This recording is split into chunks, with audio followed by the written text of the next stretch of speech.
Non, tu n'es pas gros. Tu t'es juste identifié comme tel. Sur ce compte, tu recevras des actions à appliquer pour enfin obtenir le physique de tes rêves. Aujourd'hui, on va parler d'identité. Abonne-toi pour ne pas louper les prochaines vidéos. Tu as sûrement déjà entendu l'adage, si tu veux quelque chose que tu n'as jamais eu, il te faudra faire ce que tu n'as jamais fait. En réalité, ce devrait être, si tu veux quelque chose que tu n'as jamais eu, il te faudra être quelqu'un que tu n'as jamais été. Car oui, pour changer quelque chose en profondeur, il te faudra changer ta propre identité. Concept évoqué par Tony Robbins dans son livre L'éveil de votre puissance intérieure. Si tu as essayé de très nombreuses fois d'opérer un changement dans ta vie sans y parvenir, c'est parce que tu as tenté de réaliser un changement qui n'était pas conforme à ton identité.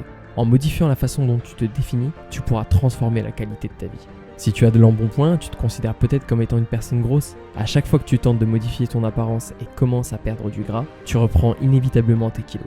Le sentiment de certitude que tu as au sujet de qui tu es te pousse en permanence à revenir à tes mauvaises habitudes. Tu dois transformer la perception de ton identité pour ne plus être cette personne un peu trop grasse, pas assez musclée, trop gourmande ou encore trop feignante pour faire du sport. Tu dois te définir comme une personne saine et énergique qui aime par exemple se promener, faire du vélo. Tu es désormais une personne qui prend du plaisir à choisir et cuisiner des aliments de qualité. Tu es également une personne qui fait de son sommeil une priorité puisque tu es conscient qu'il s'agit du pilier pour être en bonne santé. Cette nouvelle perception modifiera ton comportement et te permettra de réaliser des changements profonds sur le long terme.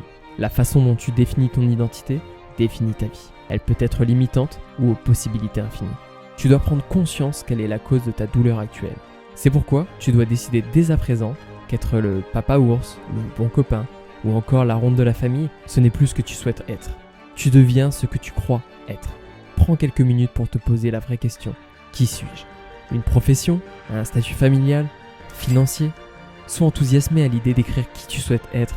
Redeviens un enfant et décris en détail la personne que tu vas être pour les prochaines années, ainsi que les actions que tu mettras en place dès aujourd'hui.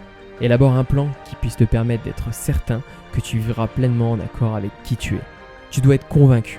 Tu définis ton identité d'après tes actions. Il n'y a pas de plus grande motivation que de vivre une vie conforme à sa réelle identité.